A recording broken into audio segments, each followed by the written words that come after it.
Good evening.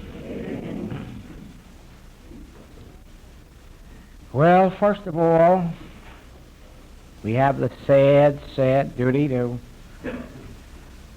say that I'm glad you came and sorry you're going.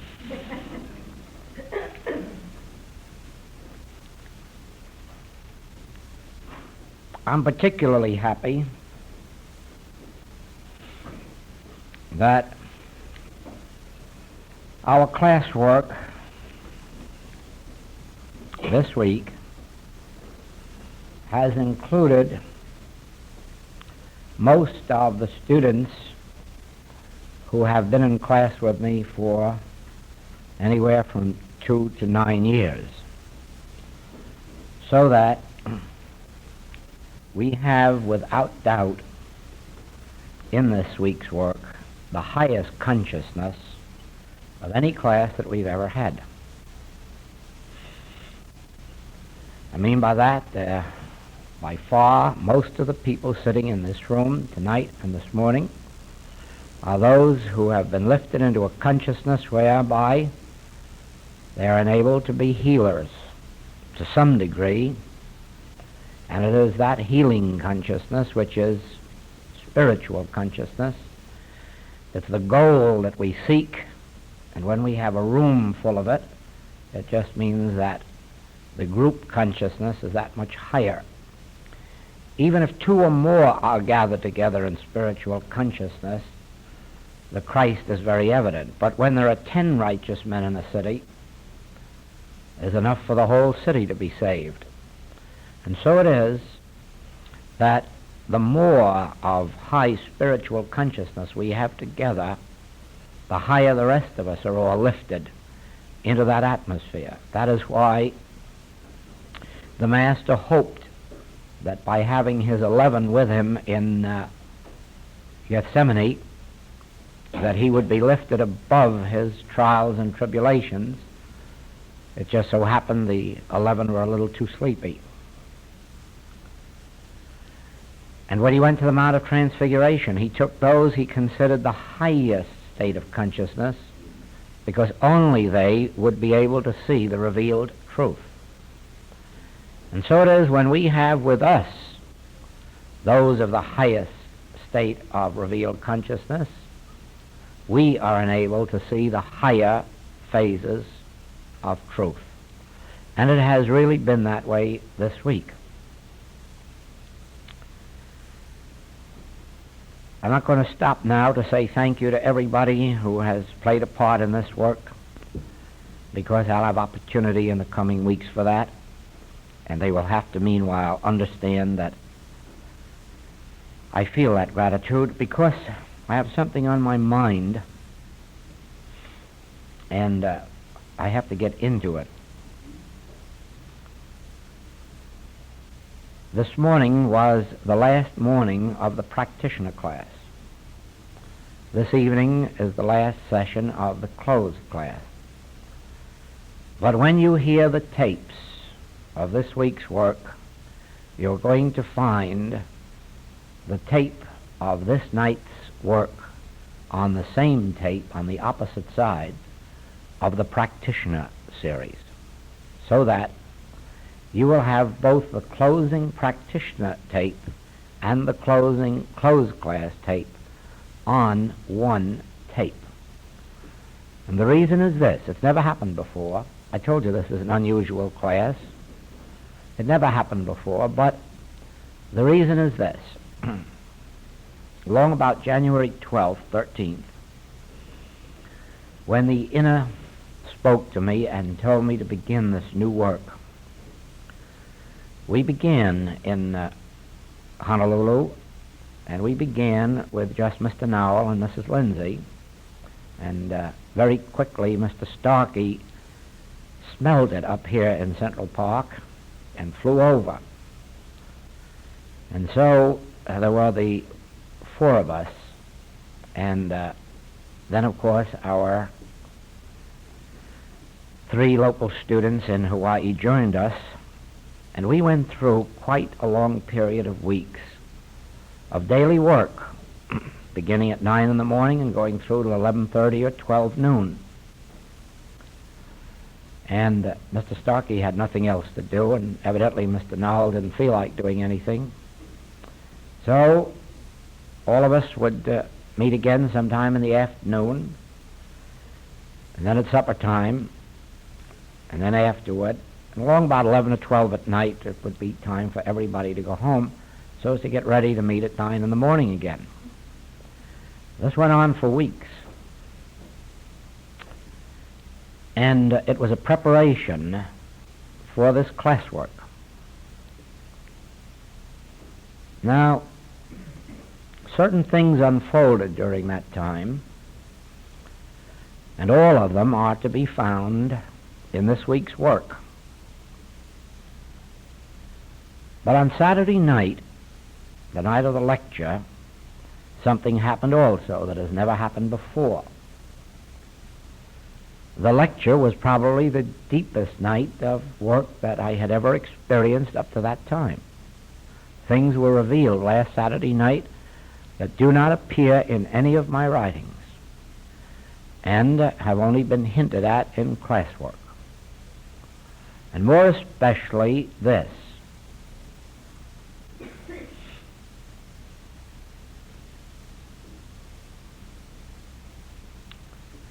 God isn't anything at all like we've learned in most of our scripture.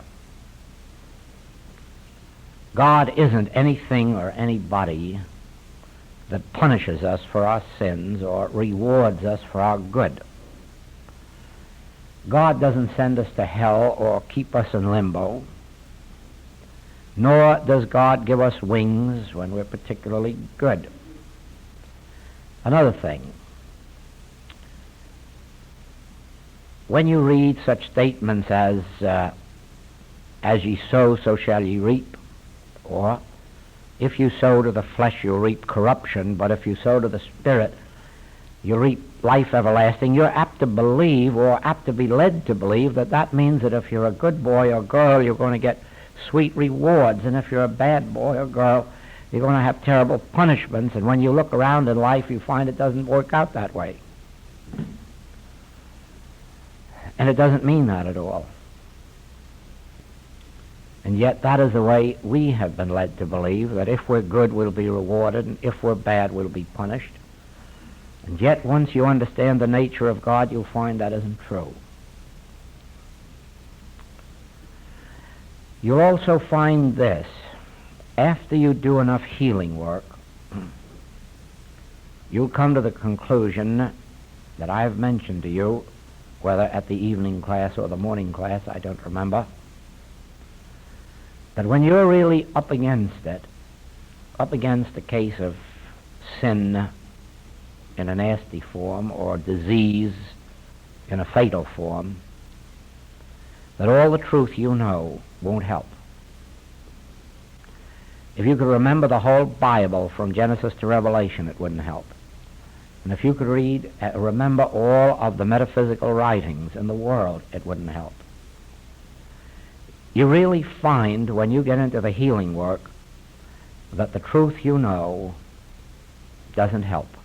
All the statements of truth you give your patients and students, you feel kind of sorry that you ever said it to them, because you don't believe them yourself anymore. You say, they don't work.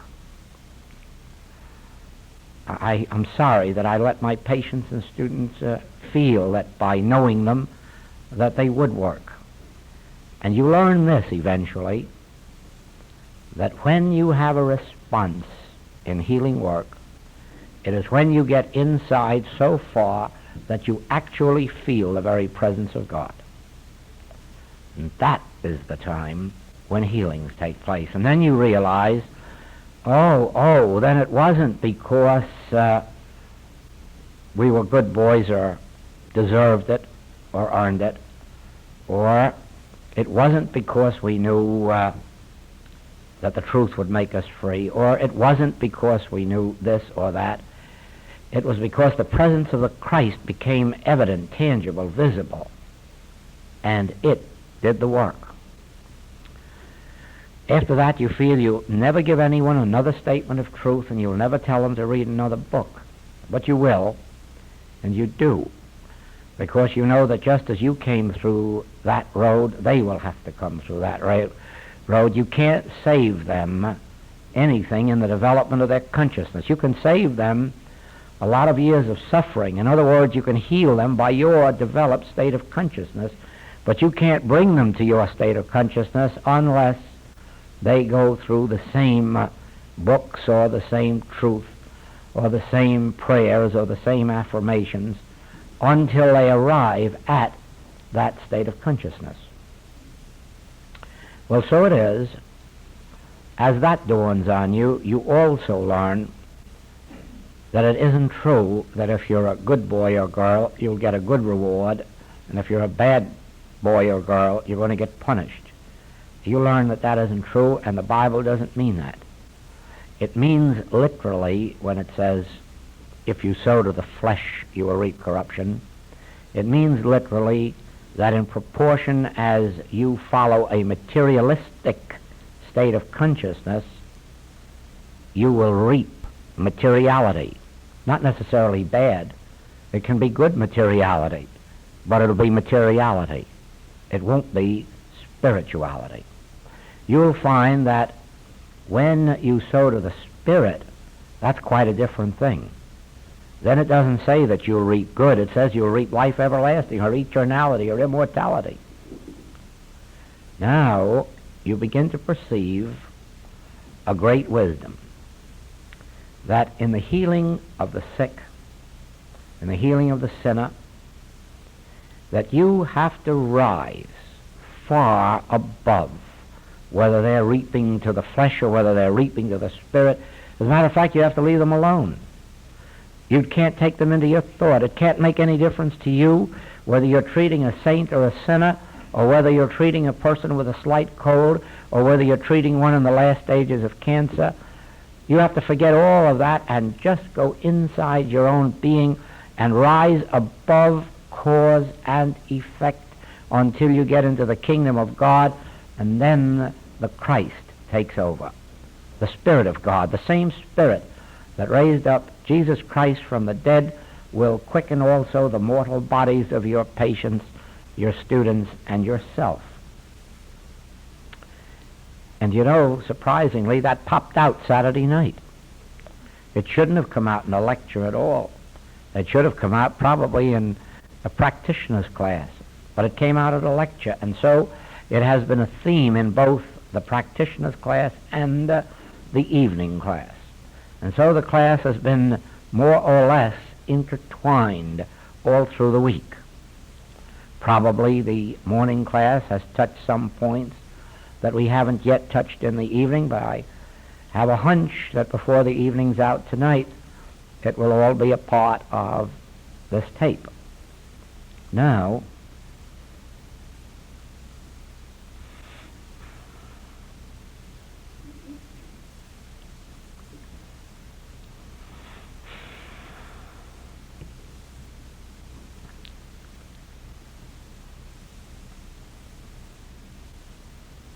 when cosmic law was first given to me to give to our students during the Honolulu series, and later in the Honolulu closed class and practitioner's class, it met with great resistance from the students. You could feel a wall going up and you couldn't get through. And several times since, I have given cosmic law, and each time found this wall. The reason you will understand. Cosmic law says God has nothing to do with the good that happens to you, and God has nothing to do with the evil that happens to you. God doesn't punish you, and God doesn't reward you. You're doing it all yourself.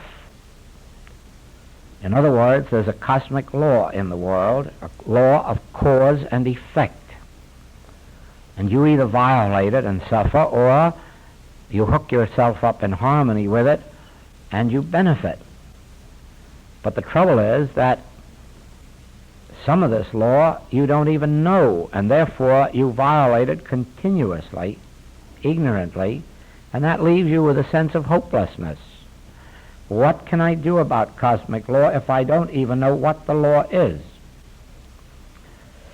And so the first inclination is to resist accepting responsibility in that way. The first temptation is to say, don't tell me about cause and effect. I'm suffering from it enough already. Get me out of it. But too much attempt is made to get you out of it merely by sitting you on cloud 9 and saying God is love and God is all. And God knows nothing about disease and God knows nothing about error. And years go by and you find yourself still battling those same problems. So the unfoldment comes in this wise.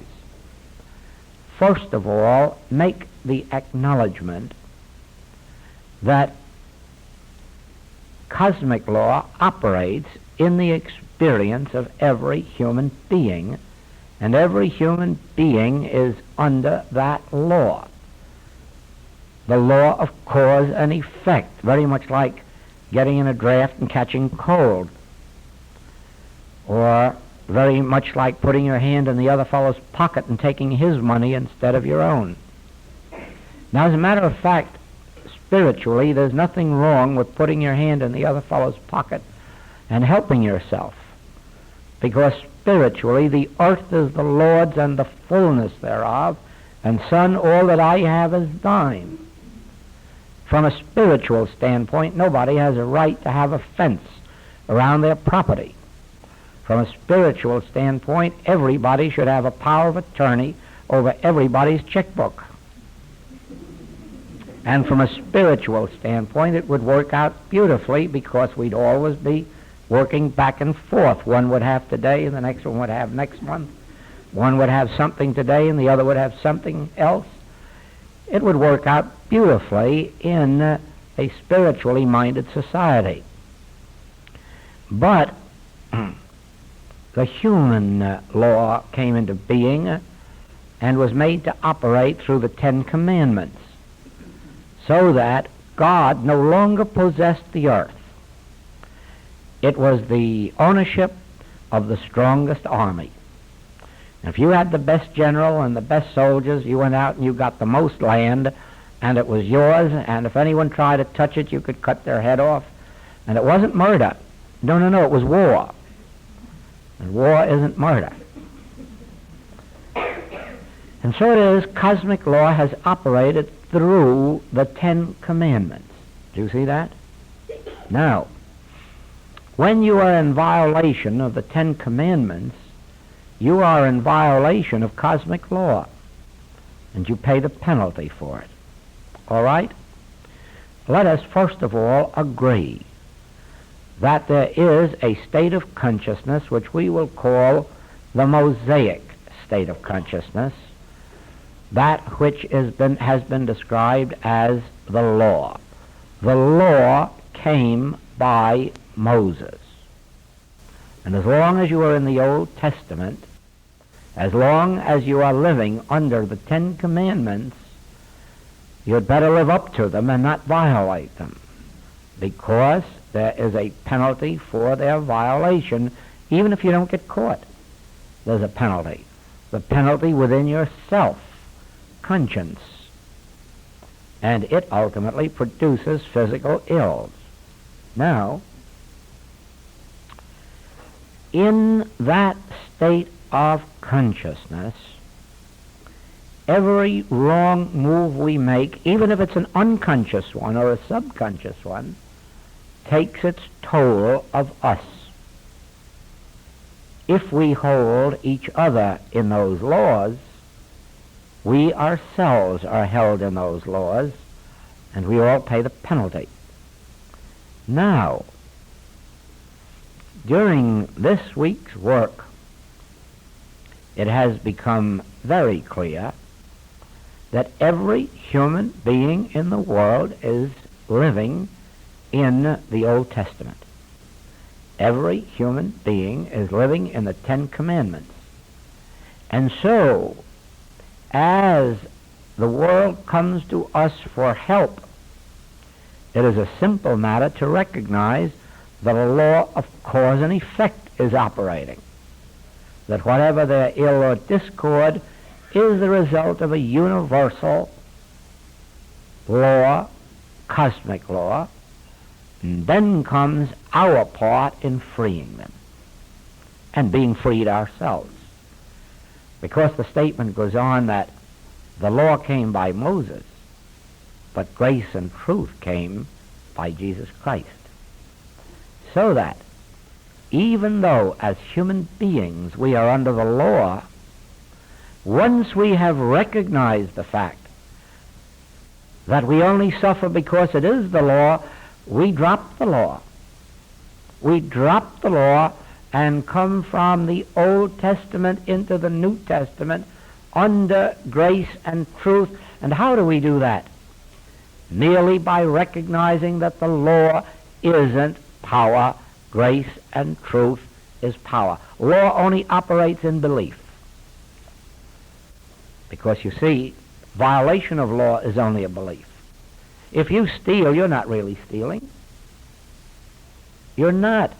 But as long as you believe you are, you pay the penalty for it.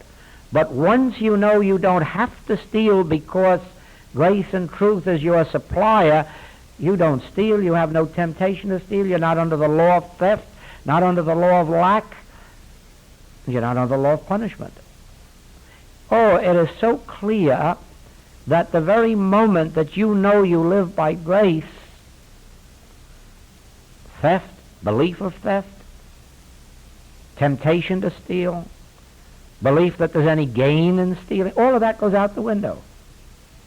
The very moment that you know you do not live by bread alone, then why steal bread? The moment you know you do not live by money alone, why be avaricious? In that moment you are freed. In the moment that you realize that you do not get your satisfaction from the external world, or your supply, or your pleasure, or your companionship, you are under grace. You can bring yourself under grace in this minute. In this minute, relinquish the desire for anything and anybody in the world. This minute, in the realization, I live by grace, by the grace of God, not of man. And in that second, you have left the law, and you've come under grace. In that second that you're willing to say, I have no external needs. That doesn't mean that you won't enjoy companionship when it comes. It doesn't mean you won't enjoy a home. It doesn't mean you won't have money to spend. It means that you are saying, I don't need it because I live by grace. Not by bread alone, but by every word that proceedeth out of the mouth of God. Do you see that? We have thought heretofore that grace was something you sit around waiting God to bestow on you. No. No, you don't have to wait for grace. You can move right out from under the law this minute. Just relinquish your desires, and you are under grace. Just relinquish the belief that you need something, in the realization that God knows your need before you do. And you're under grace. You do not have to reach out physically or mentally for anything. The very moment you know that as an individual you are one with God, joint heir with Christ in God, you can say, well, certainly I don't need anything or anybody. I live in my oneness with God. You're under grace that minute. Only do not go back and sin again. Do not go back tomorrow to a fear of lack, or to a fear of sin, or a fear of disease, or a fear of false appetite. Keep yourself living in the realization, thank you, Father, I have no needs. The Father knoweth my needs, I leave it with the Father. That's living by grace. That's living by the invisible. And you've moved out of the Old Testament into the New. Remember, the Old Testament is acquisition. The Old Testament is getting something. The Old Testament is being subject to resentments and hates and fears and envyings and jealousies. The Old Testament is always concerning itself with the other fellow, not with self, just with the other fellow, except the few great Hebrew leaders who had all of the spiritual vision but couldn't impart it, just as today it cannot be imparted to the masses. Because if you say to the masses, stop desiring something, they'll say, oh, you mean I don't have to be ambitious anymore? I should just be lazy. Or they can twist it easily to make it appear that you're trying to tell them to sit back and do nothing. And you're not saying that at all. You are merely relinquishing desire in the realization of fulfillment, God's fulfillment. You're relinquishing the desire to do it of yourself in the realization that your capital S self is doing it for you. All of this has come through in this week since Saturday night, that we have lived as human beings in the Old Testament under the Mosaic law of cause and effect.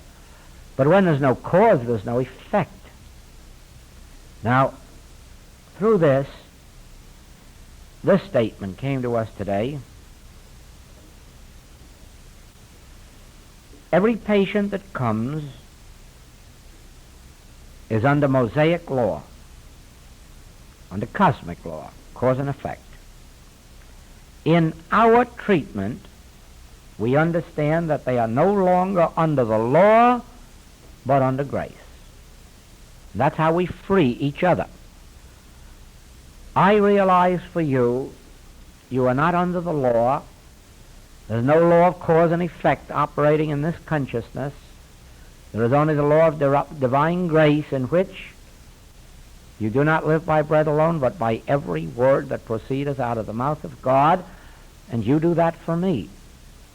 You do that for your patients and your students, and I do it for mine.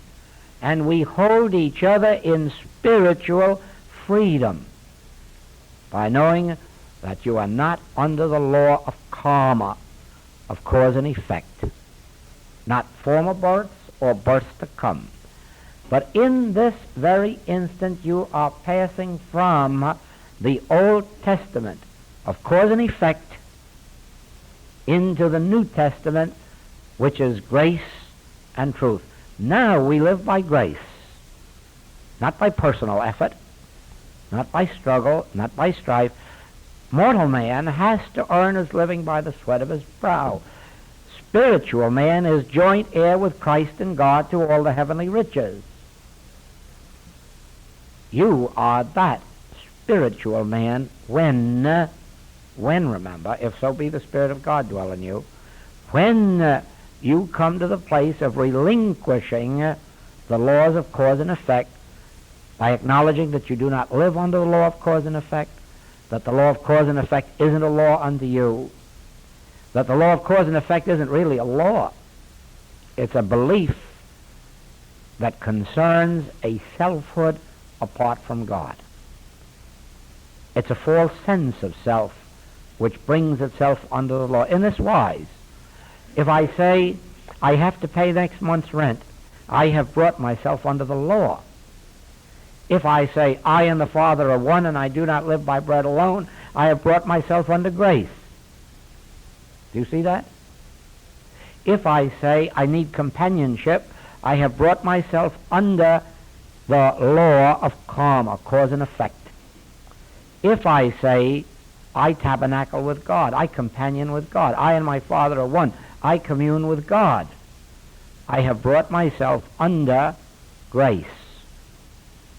Now, whenever you become a witness to some form of discord in the world, in a person, condition, circumstance, place, be alert to realize that's the Old Testament, and it's dead. For we have come to Christ Jesus and grace and truth. Ye are not under the law. Ye are not under the law. Say it to anybody you like, silently, not openly. Ye are not under the law, but under grace. The law is not a power unto you. You do not live by bread alone. You do not live because of drafts or no drafts. Neither circumcision nor uncircumcision availeth anything in Christ. The new creature is subject not unto what he does or doesn't do, but unto the grace of God. That's all you have to do when you witness any form of error. I release you from the law of karma. I release you from the law, the Mosaic law, the law of cause and effect, the cosmic law. I release you because it never was a law. Man has power to forgive sins on earth, you know.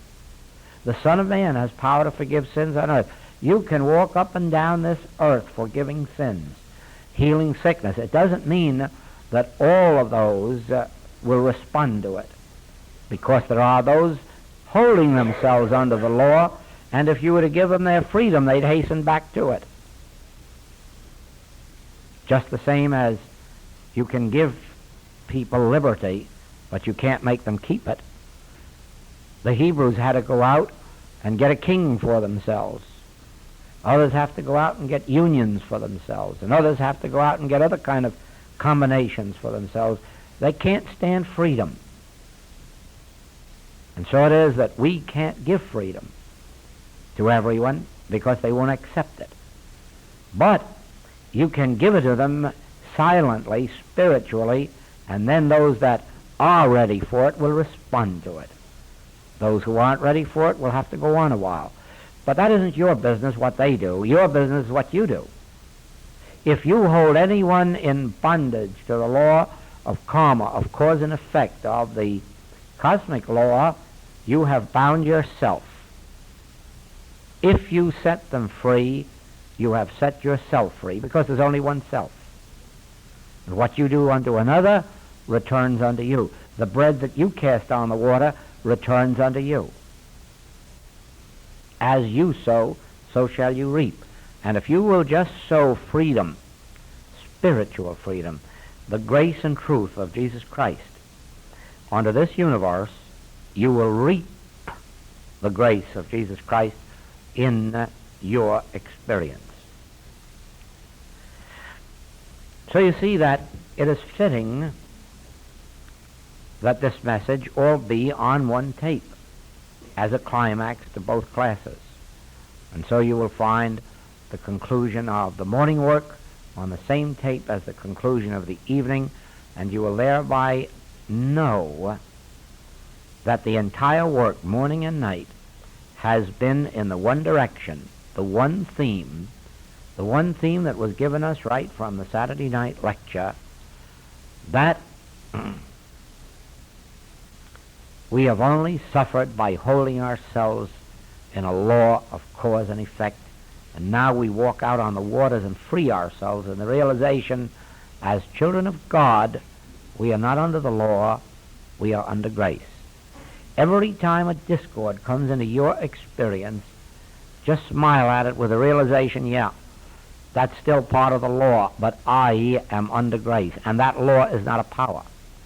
That law does not bind the child of God. Now, there is one further point, and this is a point that was given me in a vision,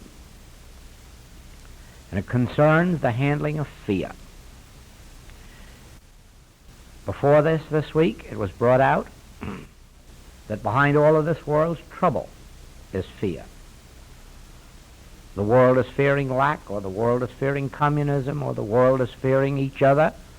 The Arab is fearing Israel, and the Hindu is fearing Pakistan, and the Chinese are fearing the English and Americans, and the Japanese are fearing the Indonesians, and the so forth and so on. Fear, fear, fear. And we fear famine, and we fear disease. All right? It has been shown us how to break ourselves loose from fear.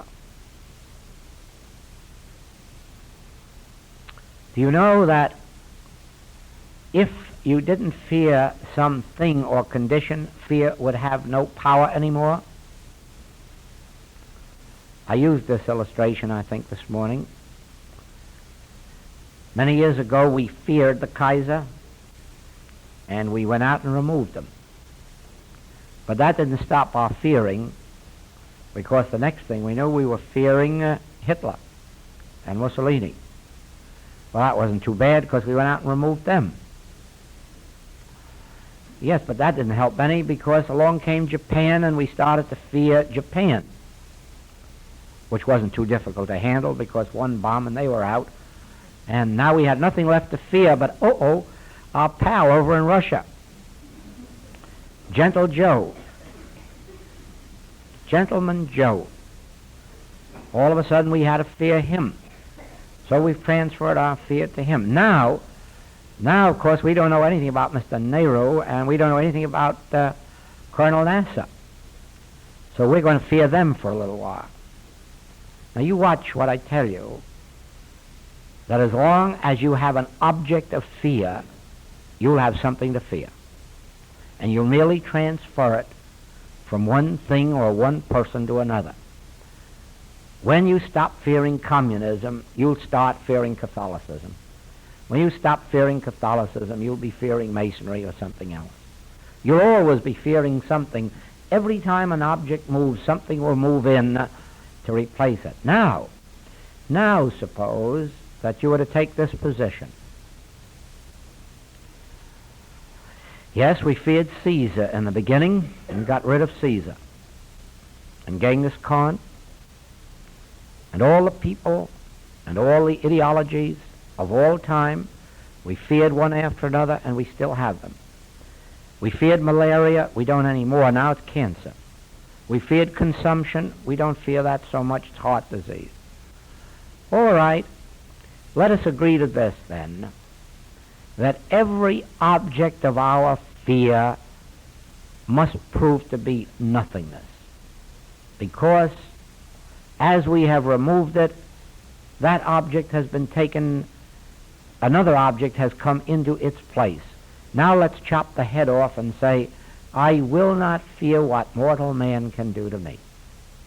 In other words, I will not fear any object of mortal sense, whether it's a man, an ideology, a germ, a new disease, or an old disease.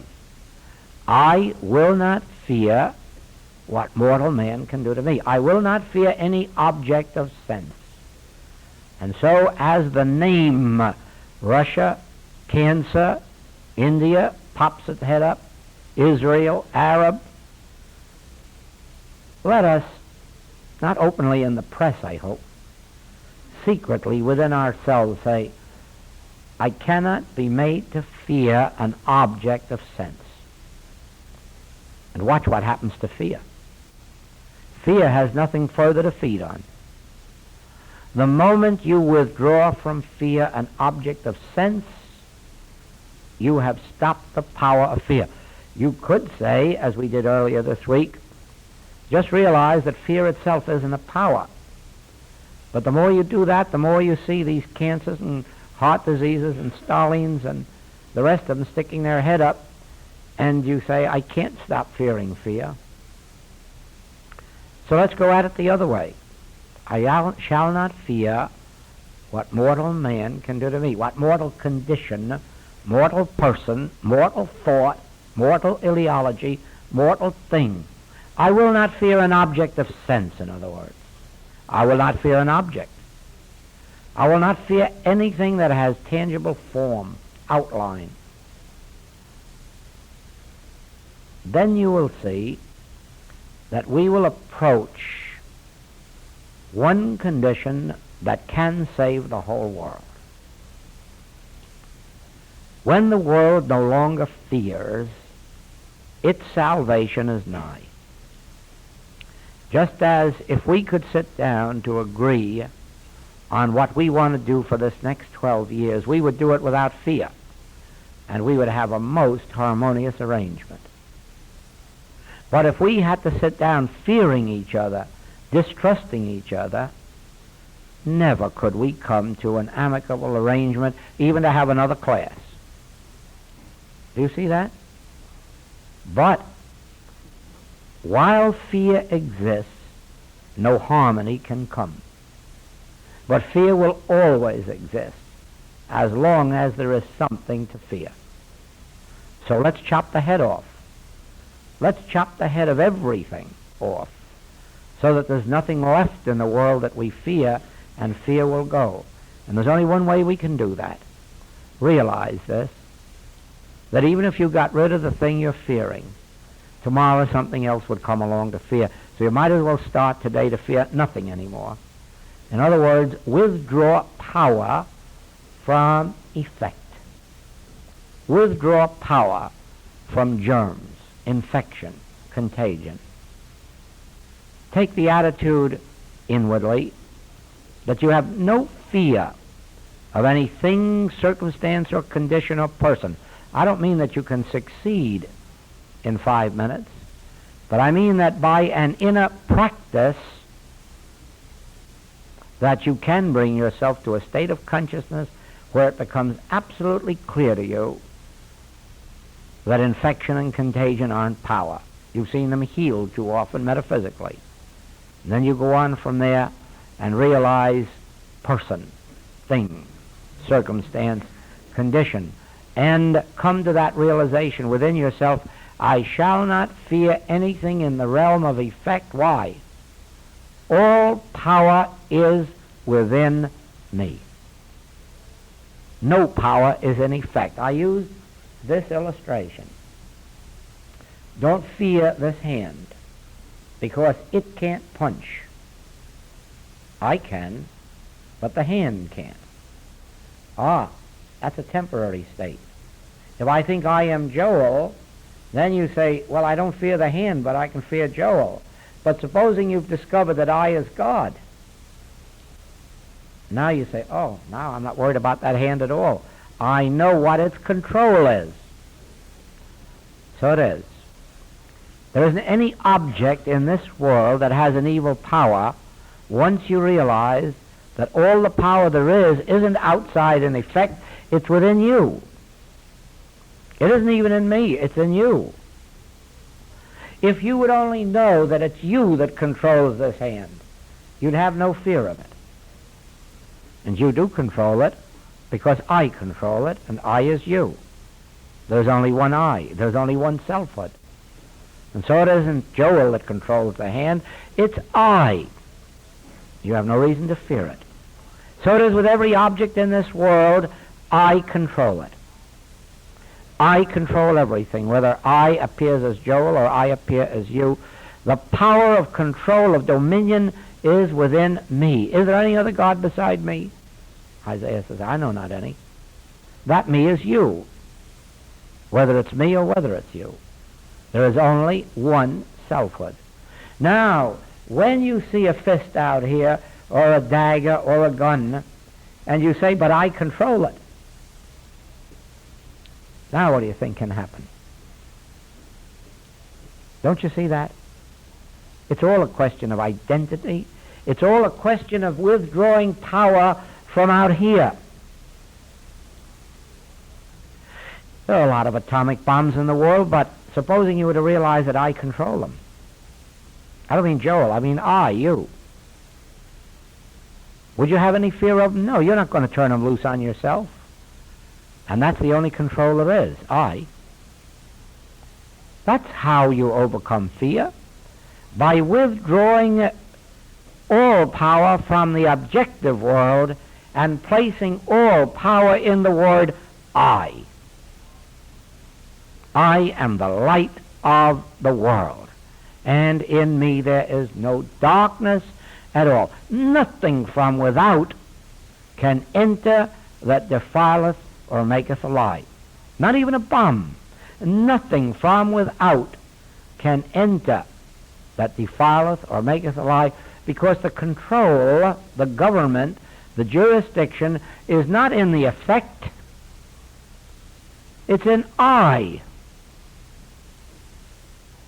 And I is God. I isn't a person. Person is an effect. And there's no control in an effect. Even a person can't decide to pet or punch except in the human belief that they can. But you stop them The minute you say, no, you can't pet or punch, your hand can't pet or punch, only I can, and I won't. Do you see that? Withdraw power from effect. Consciously do it. Look at any form of error that you've ever witnessed and say, now I know thee who thou art. Nothing. The power is in I. And then go on about your business. And you will find that no person, what is it about, no weapon that is formed against thee shall prosper. Now how can you say such a thing? No weapon that is formed against thee shall prosper. Why? How are you going to stop it? Did you ever stop to think of that? How are you going to stop it? By knowing that all power isn't in the weapon, it's in I. It isn't even in the... Why, there's no power even in the person that's holding the weapon. The person is just as much of an effect as the weapon. I am God. I am all power, and beside me there is no other power. I do not divide my power with man whose breath is in his nostril. Therefore, man whose breath is in his nostril cannot pull a trigger. There is no power in the gun, in the trigger, in the finger, or in the mind of the man that holds the gun. The power is in I. And as I hold that power in I, the weapon that is formed against thee must drop to the ground, whether it's a germ or whether it's a bomb.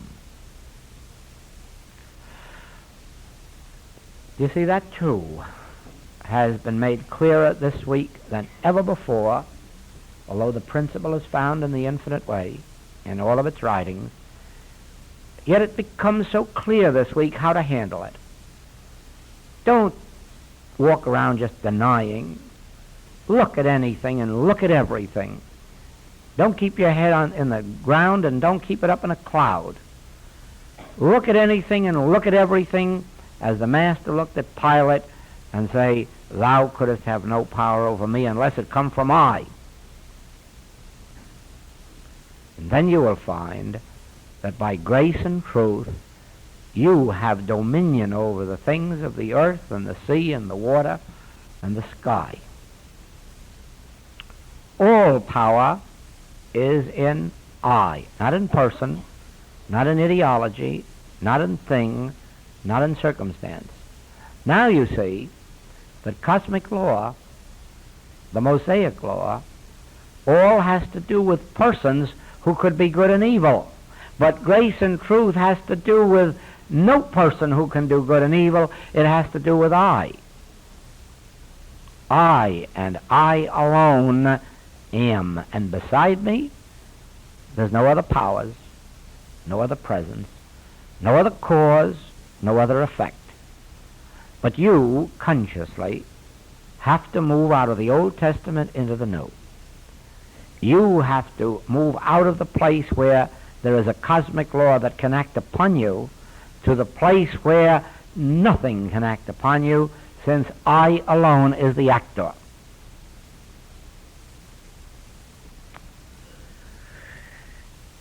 We have here two items. In a book of metaphysical writings, the following statement was made. The higher we go spiritually, the lower we sink into animality. Can you explain this statement? No, I wouldn't be able to explain it. I might be able to say this to you, that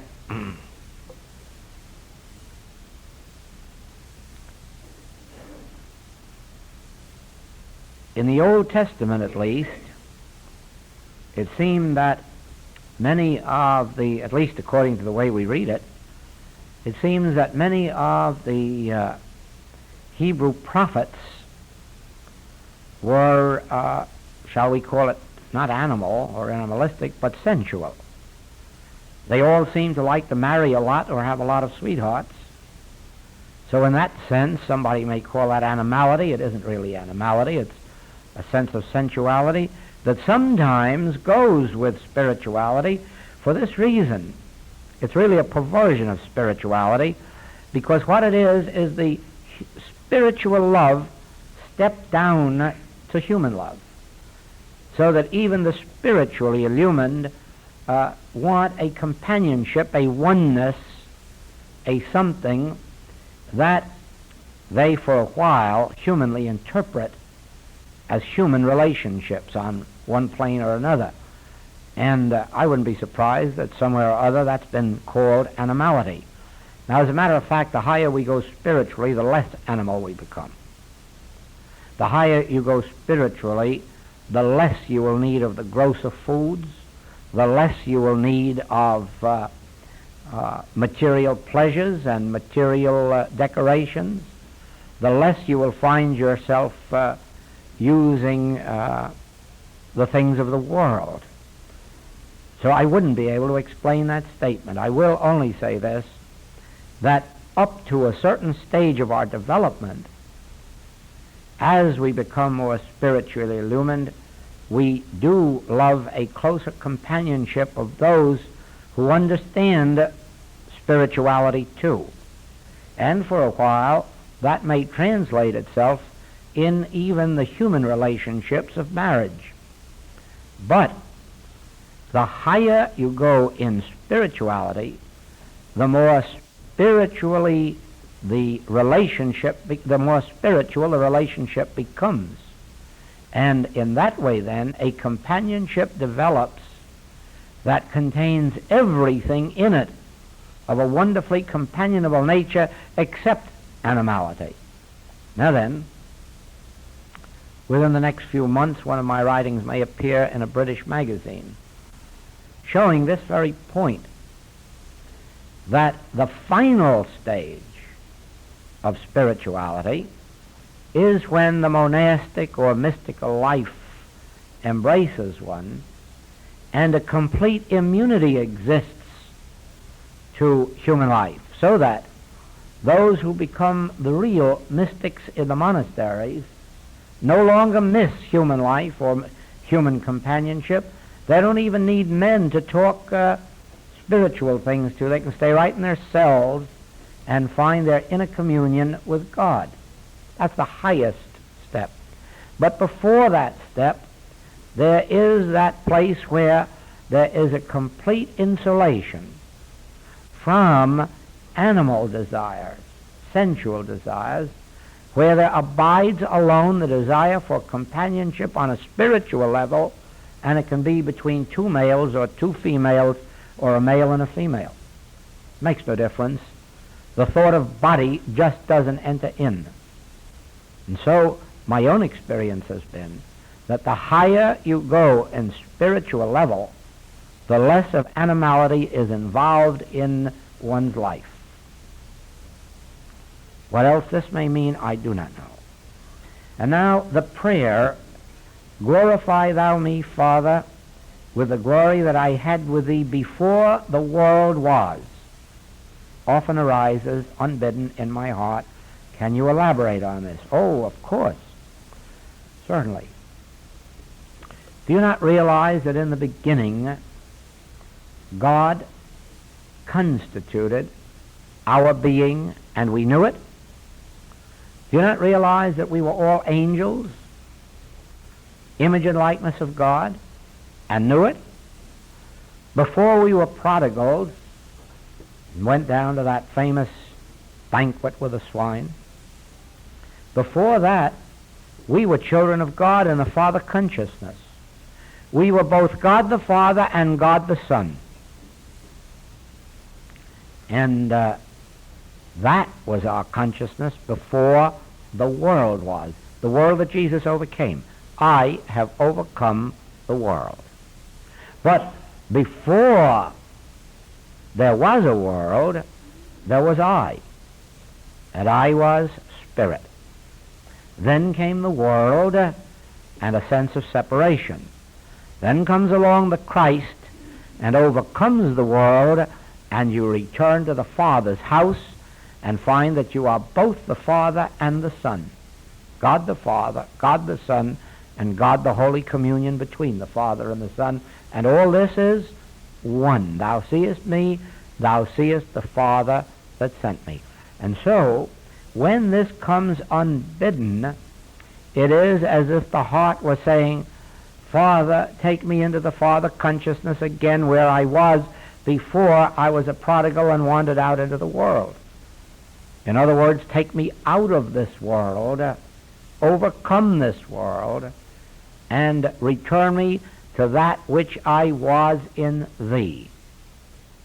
Glorify thou me, Father, with the glory that I had. Have you ever known a human being that had any glory?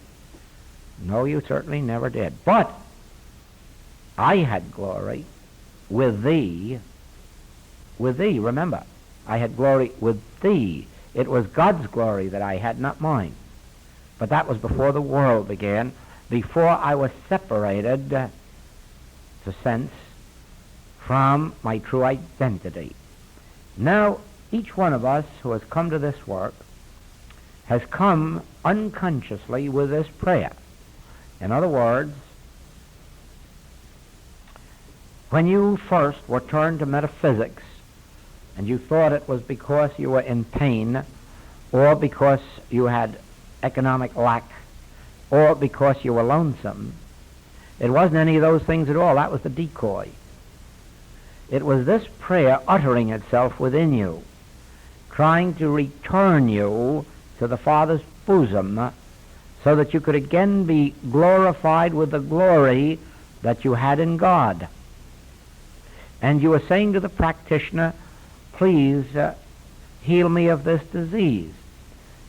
And if it was a knowing practitioner, the practitioner was saying, yes, I will, smiling inwardly and saying, I'm going to destroy you and your disease. I'm going to return you to the Father's house where you will again have the glory that you had before even good health took hold of you. And that is what is meant in the wisdoms in the new infinite way. We must rise above good health. Good health isn't enough. Good health is only an interlude between sicknesses. But instead of saying to the practitioner or teacher, restore me to health or restore my health, say within yourself, restore to me the glory I had with God before this world of good and bad health overtook me.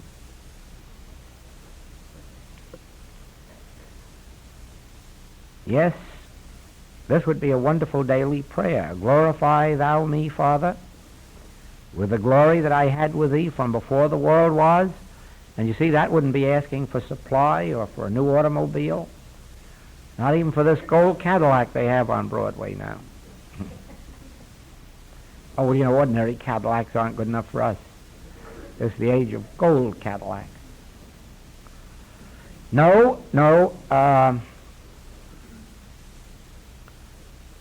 there it is. We were under the law, but now we are under grace.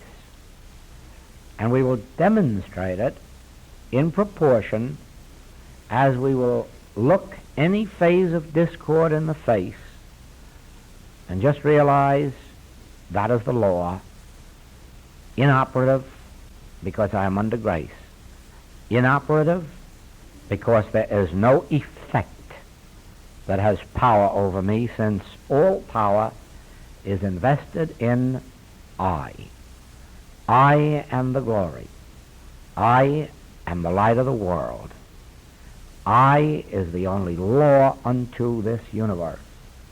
I is all the cause and all the effect, and I recognize nothing out here and no one out here as having power of good or evil. But everyone out here is subject unto the I that I am. And so endeth another evening, and another class, and another week of classes, and a preparation for whatever the Father will give us. Thank you.